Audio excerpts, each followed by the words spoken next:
قرآن مجید میں ارشاد خداوندی ہے، جب موسیٰ علیہ السلام نے اپنی مدت پوری کر دی اور پھر چلے اپنی بیوی کو لے کر، دیکھی آگ طور کی جانب تو کہا اپنی گھر والی سے، تم ٹھہرو، مجھے طور کی طرف سے ایک آگ نظر آئی ہے، شاید میں وہاں سے کچھ خبر لاؤں یا تمہارے لیے کوئی آگ کی چنگاری لاؤں کہ تم تاپ سکو۔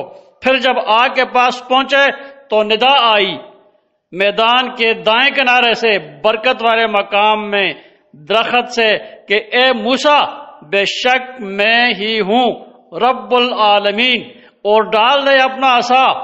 پھر جب موسیٰ نے اسے دیکھا لہراتا ہوا جیسے سانپ ہے، آپ علیہ السلام نے پیٹ پھیر کر چلے اور مڑ کر نہ دیکھا۔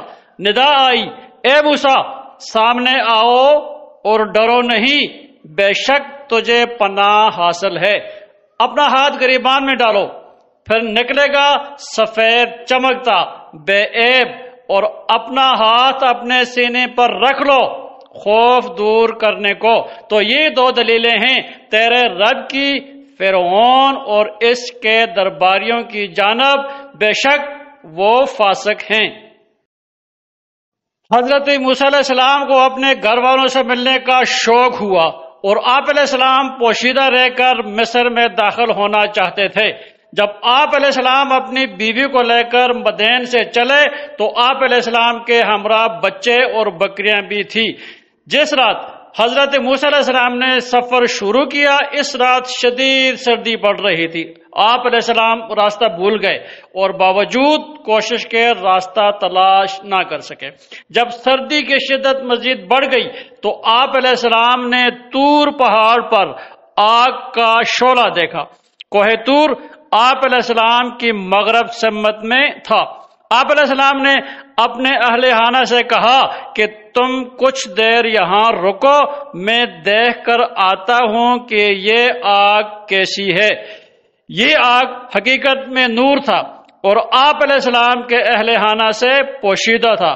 نیز آپ علیہ السلام نے اہل خانہ سے فرمایا کہ شاید مجھے وہاں سے کوئی راستہ نظر آ جائے یا پھر میں اس آگ کو تمہارے لیے لا سکوں تاکہ تم سردی کی شدت سے محفوظ رہ سکو۔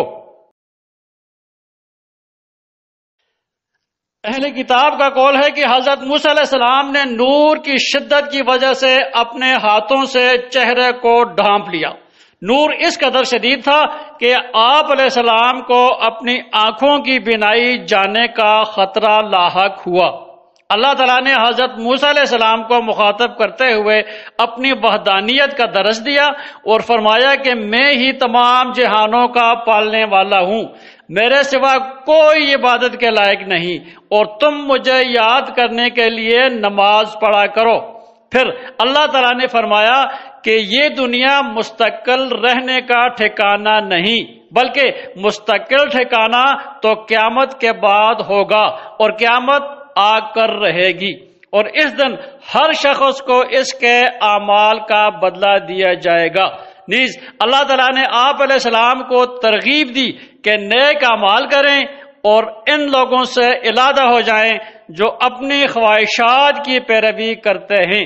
پھر اللہ تعالیٰ نے آپ علیہ السلام کی حوصلہ افزائی کرتے ہوئے فرمایا کہ میں ہر شے پر قدرت رکھتا ہوں، اور میں جس شے کا ارادہ کرتا ہوں وہ شے معرض وجود میں آ جاتی ہے۔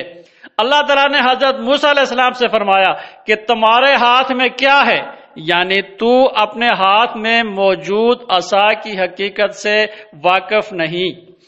حضرت موسیٰ علیہ السلام نے عرض کی کہ الہی، یہ میرا عصا ہے جس سے میں سہارا لیتا ہوں، بکریوں کے لیے پتے جاڑتا ہوں، اور بھی کئی کام میں اس کی وجہ سے کرتا ہوں۔ یعنی اے اللہ، تو واقف ہے کہ میں اس عصا سے کیا کام لیتا ہوں۔ اللہ تعالیٰ نے فرمایا کہ اے موسیٰ، تم اس عصا کو زمین پر رکھ دو۔ حضرت موسیٰ علیہ السلام نے عصا زمین پر رکھ دیا تو وہ عصا لہراتا ہوا سانپ بن گیا۔ حضرت موسیٰ علیہ السلام کا یہ کام خلاف عادت تھا، یعنی معجزہ تھا، اور یہ دلیل تھی کہ آپ علیہ السلام جس سے کلام فرما رہے ہیں وہ ہر شے کا مالک ہے، اور وہ جس شے کا ارادہ کرتا ہے وہ شے معرض وجود میں آ جاتی ہے۔ اہل کتاب کا قول ہے کہ حضرت موسیٰ علیہ السلام نے اللہ تعالیٰ کے بارگاہ میں عرض کی کہ الہی، جب اہل مصر مجھے جھٹلائیں گے یعنی میری رسالت کا انکار کریں گے تو میں کیا کروں گا؟ تو مجھے کوئی ایسا معجزہ عطا فرما جس سے میری تصدیق ہو۔ اللہ تعالیٰ نے فرمایا کہ اپنے عصا کو زمین پر پھینک دے۔ آپ علیہ السلام نے عصا زمین پر پھینکا تو وہ لہراتا ہوا سانپ بن گیا۔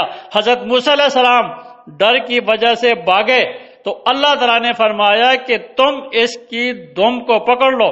چنانچہ جب آپ علیہ السلام نے اس کی دم کو پکڑا تو وہ دوبارہ عصا بن گیا۔